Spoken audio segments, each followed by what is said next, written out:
The microphone was already in my hand. Over 300 people were staring at me. My name had just been called, and my mind went completely blank. My heart was racing so hard I thought everyone could hear it. My palms were sweating. My legs felt weak. I had rehearsed this presentation for weeks. But in that moment, all I could hear was one voice: "You're not good enough." That day, I almost walked off the stage. What happened in the next 5 minutes changed my entire life. But to understand that moment, you need to understand where my doubt began. I wasn't born confident. In fact, I grew up constantly feeling like I was behind. In school, I wasn't the smartest. In sports, I wasn't the strongest. In conversations, I wasn't the loudest. There was always someone better, and slowly, comparison became my habit. I remember sitting in class, wanting to raise my hand, but not doing it. I was afraid of saying something wrong. Afraid people would laugh. Afraid I would confirm what I already believed about myself, that I didn't belong at the top. Doubt doesn't usually start with one big failure. It starts quietly, a teacher correcting you, a friend outperforming you, a small embarrassment, a comment someone makes and forgets, but you never do. Over time, I built an identity around those small moments. I'm average. I'm not leadership material. I'm not confident. And the more I repeated those thoughts, the more they felt like truth. If you've ever felt like you were not enough, stay with me. This story is for you. Self-doubt is expensive. It cost me opportunities. I didn't apply for scholarships I qualified for. I didn't audition for roles I secretly wanted. I didn't start projects I dreamed about. Why? Because I rejected myself before anyone else could. That's the dangerous thing about doubt. It convinces you to shrink, and the worst part, from the outside, no one sees it. People thought I was calm, quiet, humble, but inside, I was battling constant fear. Fear of failure, fear of judgment, fear of exposure. Every time I succeeded at something small, I told myself it was luck. Every time I failed, I told myself it was proof. And that mindset kept me trapped for years. There comes a moment when the pain of staying the same becomes heavier than the fear of change. For me, that moment came during a group project. I had done most of the work. I had the clearest understanding of the topic. But when it was time to present, I let someone else speak. He stumbled. He missed key points. He misrepresented our research, and I sat there silently. Knowing I could have done better, afterwards, our group received average feedback. That night, I couldn't sleep, not because we failed, but because I realized something. My doubt was not protecting me, it was limiting me. That was the first time I asked myself a powerful question. What if the real risk isn't failure, but never trying? That question changed everything.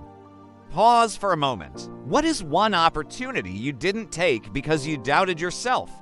Write it down or share it in the comments. Acknowledging it is the first step to changing it. Confidence didn't arrive like lightning. It started as a decision, a small one.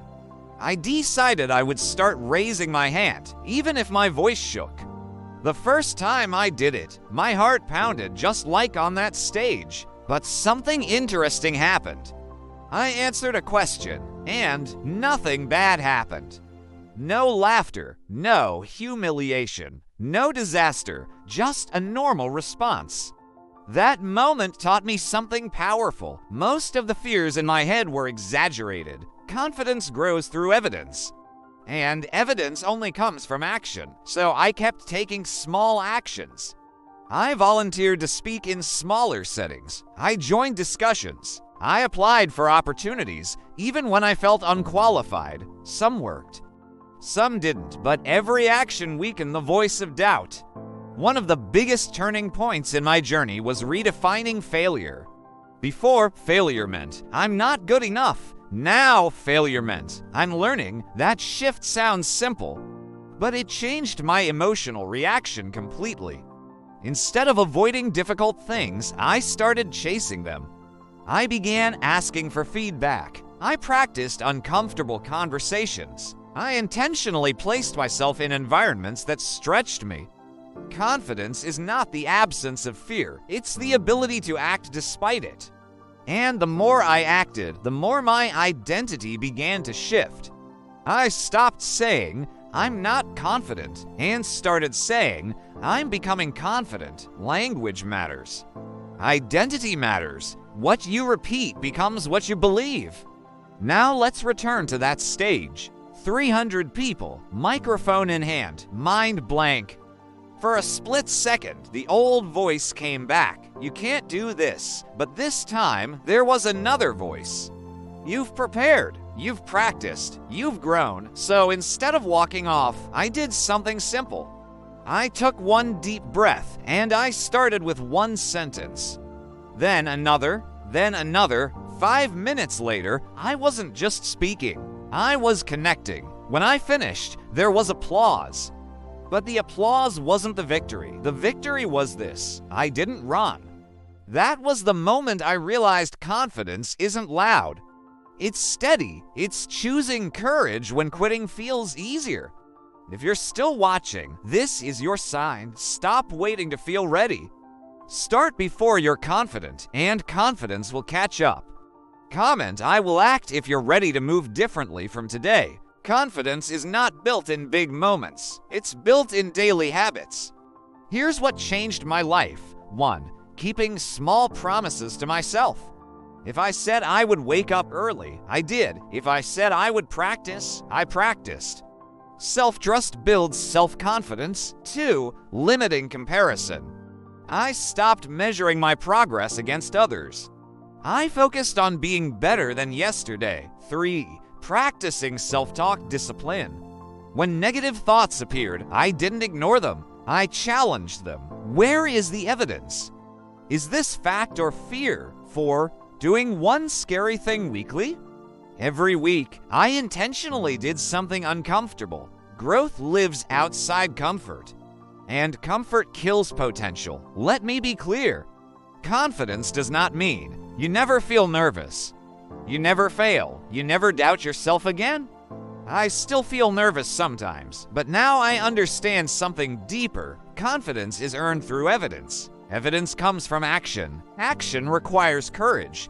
And courage starts with a decision. Here is the truth I wish I knew earlier. No one is thinking about you as much as you think they are. Most people are busy worrying about themselves. Your fear of judgment is usually an illusion. And the world rewards people who try, even imperfectly. You don't need to be the best to begin. You need to begin to become better. If you are doubting yourself right now, I want you to understand something. The person you want to become is built through the actions you're avoiding. You don't wake up confident, you build it. One uncomfortable decision at a time, one raised hand, one application, one conversation, one stage, one step. That's how I went from doubt to confidence, not because I became fearless, but because I stopped letting fear decide. If this story inspired you, like this video so more people struggling with self-doubt can see it. Subscribe for more powerful transformation stories that challenge your limits. And share this with someone who needs the reminder: confidence is not a gift. It's a decision, and today could be the day you make it.